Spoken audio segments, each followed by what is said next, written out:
வெயில் காலம் வந்துடுச்சு. நிறைய பேர் நல்ல பழங்கள் வாங்கி சாப்பிடணும் அப்படின்னு யோசிச்சுக்கிட்டு இருப்பீங்க.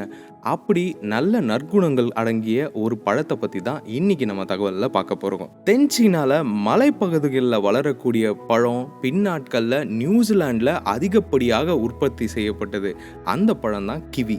பெரி வகையை சேர்ந்த கிவி பழம் நியூசிலாந்துலேருந்து இறக்குமதி செய்யப்படுது. நம்ம நாடுகள்லையும் இப்போ பரவலாக கிடைக்குது. இந்த கிவி பழத்துல நிறைய போஷாக்கு நிறைஞ்சிருக்கு. அதே மாதிரி இதுல சருமத்துக்கு பொலிவு தரக்கூடிய ஆன்டி ஆக்சிடென்ட்ஸ் ரொம்பவே நிறைஞ்சிருக்கு. கிவி பழத்துல நிறைஞ்சிருக்கிற போஷாக்கு என்னென்னு பார்த்தோம்னா, இதுல கார்போஹைட்ரேட்ஸ், ஃபைபர், புரதம், இந்த தாது சத்துக்கள்னு சொல்லக்கூடிய காப்பர், பொட்டாசியம், மக்னீசியம் இப்படி எல்லாமே நிறைஞ்சிருக்கு. அதுவும் ஒரு 100 கிராம் கிவி பழத்துல பார்த்தோம்னா வைட்டமின் சி கிட்டத்தட்ட ஒரு நாளைக்கு தேவைப்படுற அளவு 80% நிறைஞ்சிருக்கு. இதனால ஒரு நாளைக்கு ஒரு கிவி பழம்ன்ற அளவுக்கு சாப்பிட்டோம்னாலே நம்ம உடம்புக்கு தேவையான வைட்டமின் சி முழுசும் நம்மளுக்கு கிடைக்கும். இதை ஜூஸா போட்டு சாப்பிடலாம், இல்லை அப்படியே பழமா கட் பண்ணி உங்க ஃப்ரூட் சாலட் கூட கலந்து சாப்பிட்டாலும் நன்மை தரும்.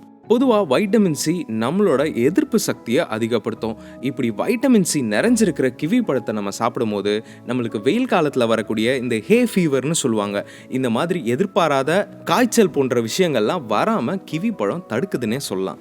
இன்னும் சொல்ல போனால் கிவி பழத்தில் நார்ச்சத்து நிறைஞ்சிருக்கிறதுனால நம்ம வைட்டமின் சிக்காக ஏதாவது சப்ளிமெண்ட்டோ மாத்திரையோ எடுக்கிறதுக்கு பதிலாக ஒரு கிவி பழம் சாப்பிட்டாலே நம்மளுக்கான வைட்டமின் சி போதுமான அளவு கிடைச்சிரும்.